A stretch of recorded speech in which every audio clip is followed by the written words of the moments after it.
And I've been working with businesses from 3K a month all the way to 300K a month. And I've seen patterns from the 3K a month clients all the way to 300K a month clients. And every single one of them has certain lapses in one of the 9 systems. If I gave 10 business owners another $10,000 at the end of 1 year, a large number of them will still be stuck. Because money was not the issue, marketing was not the issue, leads and sales was not the issue, but they were solving for the wrong constraint.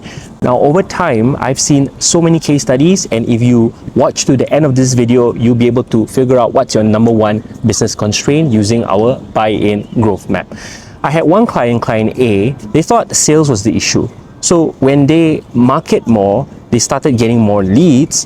What happened was people churned out. People got out from their service because the product just wasn't good. It did not deliver on what they claimed it was going to deliver. So as a result, people churn, people leave, and sales drop. So it's not sales or leads that was the issue, but it was client delivery. And then I had another client who thought, hey, we don't have enough leads. So we helped them to get more leads, but the truth is, once leads came in, they had no capacity, they had no operational ability to take on that number of clients and leads. So if tomorrow we got you 10 more clients or even 3 to 5 more clients, can your business have the capacity to service them? So if you look at these 3 or these 2 incidences, the key is not necessarily more sales or more marketing. The key is to find your number one business constraint. Because if you find that one constraint that's stopping you from the next level of growth and you solve it, then you're solving the right constraint rather than the wrong one, and you get to the next level. But if you are solving for the wrong constraint, 6 months, 12 months down the road, you will still be stuck because that core constraint was still not solved. So if I show you this is our BuyIn Growth Map. We have 3 main constraints we have to solve. The first one is to get chosen by the public so that people wanna buy your service, your product, right? The second one is to get results. Once you get the client into your world, you got to deliver on your results. Your product has to be impeccable. It has to be exceptional.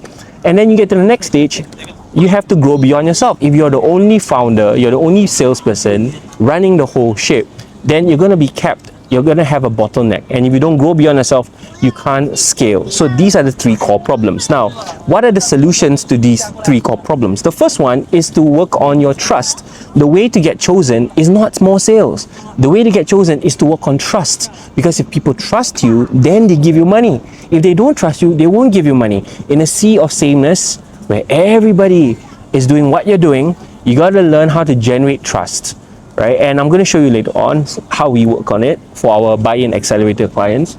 And if you want to get more results for your clients, then you got to work on your product or your service. It has to deliver. It has to have a good experience, and you need to check certain boxes. The last one, the solution to growing beyond yourself, is learning how to scale. That means bringing in the capacity, building your capability so you can get to the next level.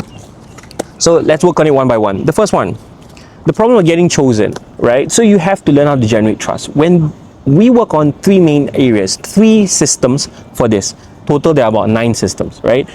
Positioning is what we work on first. If you want to get chosen, you have to earn trust. So you have to be positioned better in the market. If you're positioned wrongly, you can't charge a certain price, you can't attract a certain type of client, and you can't generate the likelihood of success that that kind of client wants. So we have to work on your positioning in the market. The second one, your proofs. The reason why people don't trust you is because of your proofs, because you have not given me enough reasons or evidence to say that, hey, your service works and I want to go with you. I don't want to go with my cousin or my uncle or anyone else that does it. I want to go with you because there's a lot of proofs.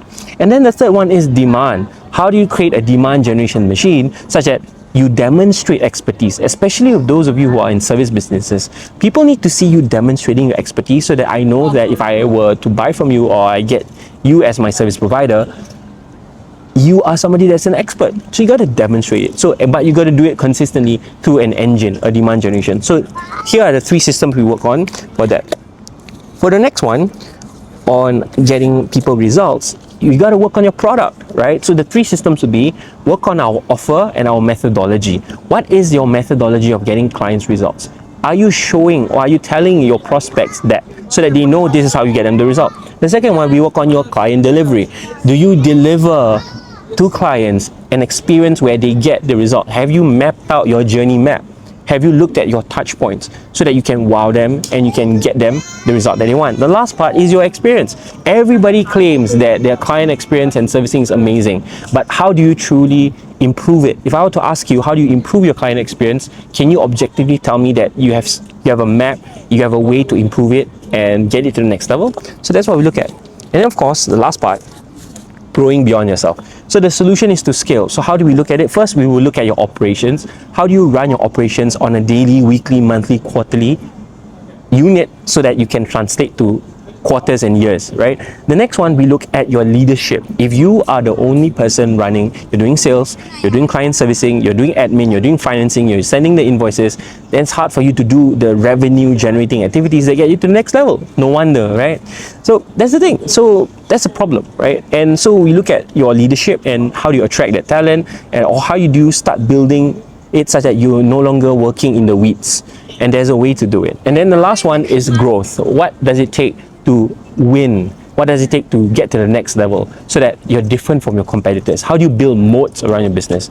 Then that's a growth map. If we work on all three, and that's what our BuyIn Growth Map does, it helps you get chosen, it helps you get results, and it helps you grow beyond yourself. So most people, what they're doing is they're solving the symptoms. They're not solving the root cause of the business. So if tomorrow you had more leads, will your business be able to take it? If tomorrow, right, more people wanted to work with you, how sure are you that they will not churn out, that they will not, hey, you know what, I'm gonna go to another service provider? So you gotta find the real constraint here. And I've been working with businesses from 3K a month all the way to 300K a month. And I've seen patterns from the 3K a month clients all the way to 300K a month clients. And every single one of them has certain lapses in one of the 9 systems, one of the 9 things, right, in the growth map. Now, if you'd like to know what is your number one constraint, you know, there I'll put a link here for your BuyIn Growth Map Diagnostic. Take it, it's free, and at the end of it, you get a report. You get to see what is your number one constraint, what are some of the things that you got to work on, what are some of the things that you're really great at, where are some of your gaps, and what's your next 30, 60, or even 90-day moves so that you can tactically get to the next level. Right? Take it, it's in the link below, and if you have any questions, feel free to, you know, consume more of my content or let me know how else I can help you. I'll see you guys.